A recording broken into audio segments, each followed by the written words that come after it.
Hello and welcome to week 8. Yes, 8. The 8th session, and it's the very final step in our Crucial Conversation series.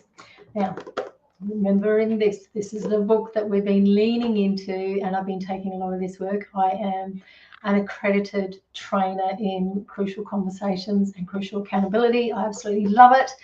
Highly recommend you grab yourself this book.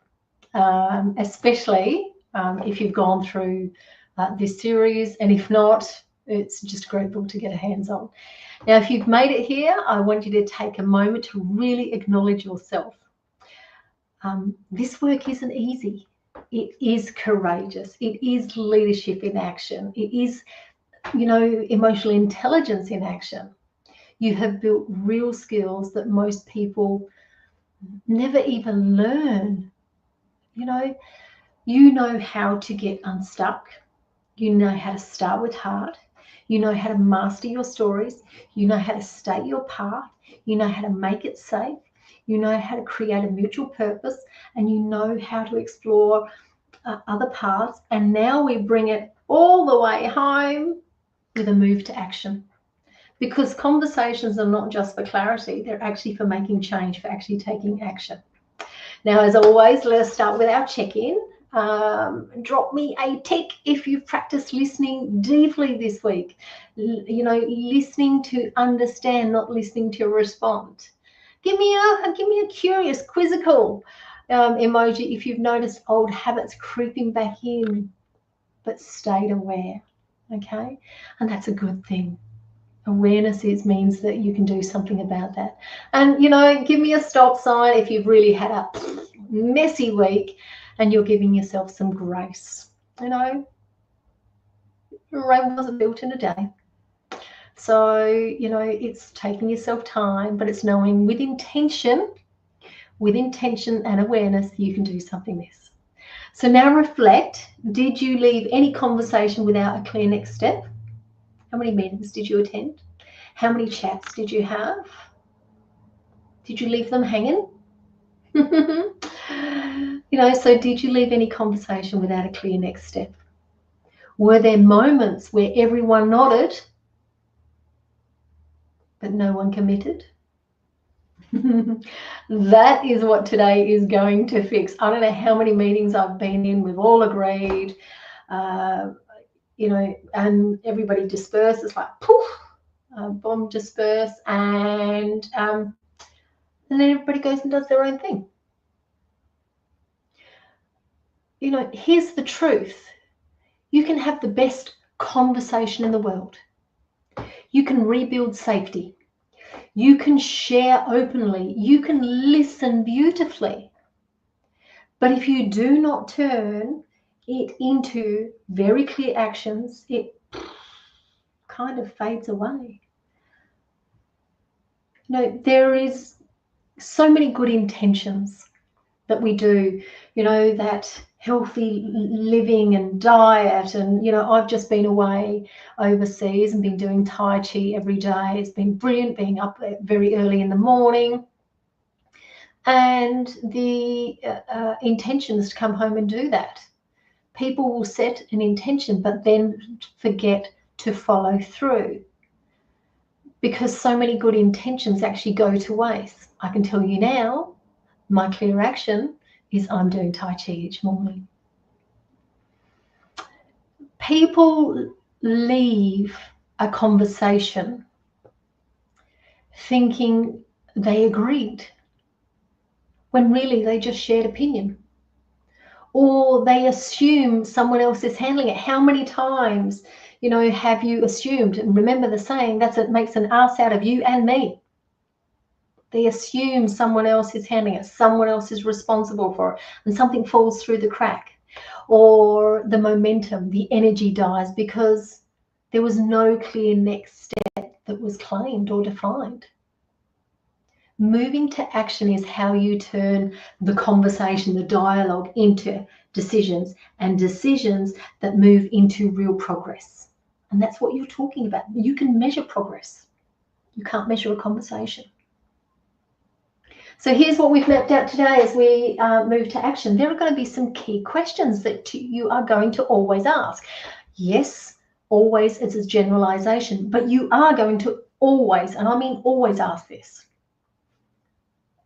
Who will do what? By when? And how will we follow up? The who, the what, the when, and follow up. They are your keys. Who's going to do it? When are they going to do it by? And how are we going to make sure that they've done it, the follow-up? And there are some very strong common pitfalls that occurs, and I've just talked about those in some of the openings. No decision was actually made.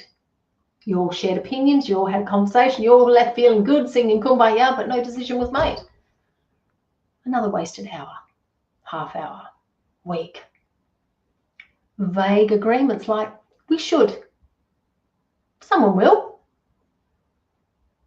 So woulda, shoulda, coulda, didn't, doesn't matter. Should is not going to do. Someone is not a person. Someone is anyone. So those vague agreements, yeah, we should do that. Well, who is going to do that? Silent assumptions that create future conflict. Remember, assume. Silent assumptions. I work in that agile space, so in agile we test and iterate, and there are rules around what does done look like, rules around what does communication. It's about rules, and in this book it talks about rules, right? The rules, we're arguing, but we haven't argued, we're arguing about the wrong rules. And it's saying what does done look like to me may look different to you. What does, getting back to you look like? Does that mean I'll get back to you when I'm done, but you're expecting me to get back to you inside the next 48 hours? I want you to think about service level agreements, a conversation that you've had with your partner or a child or a friend or something, and they've said, but you told me to get back to you. I haven't finished yet, so I haven't gotten back to you. So defining what those moments are and clearing those assumptions actually reduces the conflict that's coming. Clear is kind, specific is safe, vague, that's dangerous. How do we do this? We decide how to decide. There are different ways to make a decision. No decision was made. Decide how you're going to decide. Command. One person makes the decision and we all get on the bus, or we will get off the bus. We can consult. We get input and then we decide. We can do like a collective agreement, or we bring them large and we can vote. The third one could be vote because it's a majority rule. You could consult and then head back to the team. One person decides, or a group decides, or there's a majority rule with a vote, or 4, you can get consensus. We all agree. Okay, so decisions, decide how to decide. Are you going to have a command structure? Are you going to have a consultation? Are you going to vote, or are you going to have consensus? Be very clear about which method you are using. Then what we're going to do is turn those decisions into actions. Not, we should work on communication. Yeah, we should. Cool. Instead, I'm going to set up fortnightly one-on-ones by Friday and send invites out by Monday. Not only are they clear, are they specific, there's nothing vague about it. It also can be followed up. So I will set up fortnightly one-on-ones by Friday and send the invites by Monday. So come Tuesday or come Friday or come Monday and say, hey, I didn't get my invite. You can follow up and say, so when I come back to you next week, by Wednesday when we meet next week, I'll have set up those fortnightly one-on-ones by Friday, and I'll set the invites by Monday. So when you next meet, you can say, yes, they were done. The follow-up. Now, assigning owners and deadlines, the who and the when, really, really important. Every action needs a who and a when. Who's going to do it? Because if not, you're going to do it, I'm going to do it, that, and I assume you're going to do it, and you assume I'm going to do it, and all of a sudden, nobody's done it. Makes an ass out of you and me. So every action needs a who is going to do, who is responsible, who is accountable, who's actually going to take the actions. And that's the whole end to end. So if you've got people doing, you're making sure they're butting up to each other to make sure that somebody is always doing. And when it's going to be done by. So the next person who's having to do it, they're not having to go and knock on the door. They're not having to follow up. They're not having to, oh my gosh, and pushing the timeline further and further down. So every action needs a who and a when. Without this, even the best of intentions, the best ideas fade into the ether, fade into business as usual, fade in because different priorities come in. Then you're going to follow up and revisit. Set a time to check in on commitments. Accountability has nothing to do with micromanaging. It does if you're following up before you'd intended. It is if you are asking continuously or even semi-continuously. Accountability, following up means I'm going to follow up with you by next Thursday. It doesn't mean on Monday I'm going to say to you, how are you going? Other than if you're needing support. You know, you're not going to say, I'm going to get that on Thursday, don't you? You know, it's very important. So accountability is not micromanaging, please. It's about maintaining momentum and trust.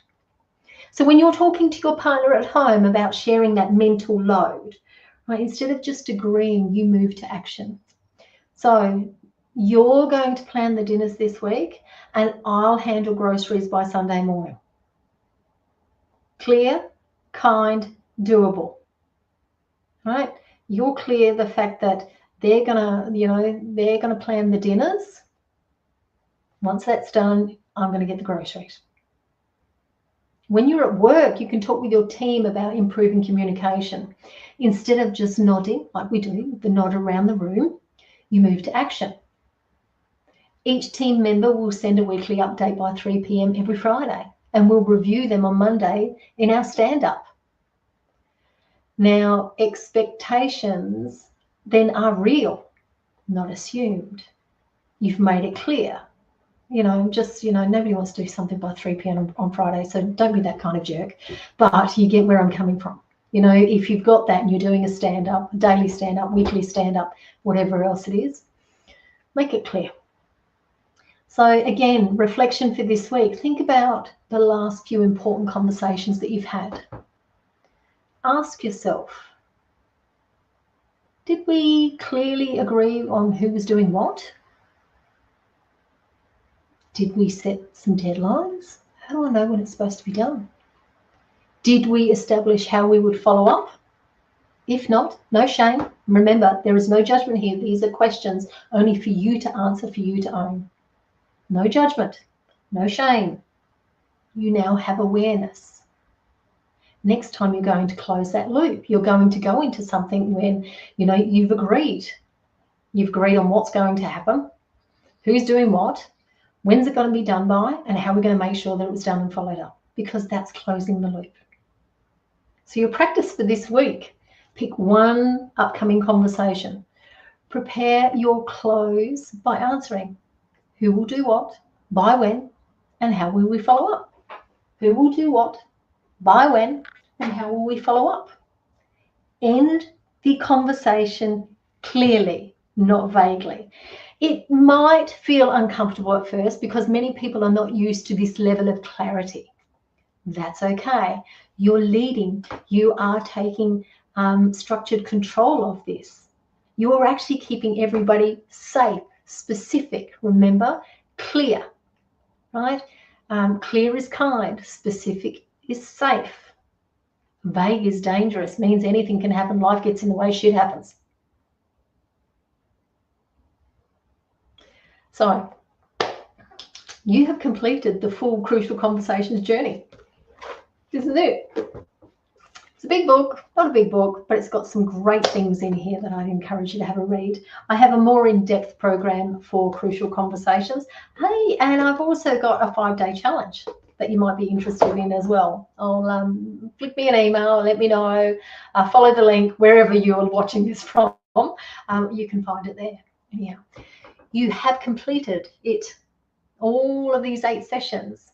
You now know how to speak your truth, listen deeply, create safety, find mutual purpose, drive conversations towards real and lasting change.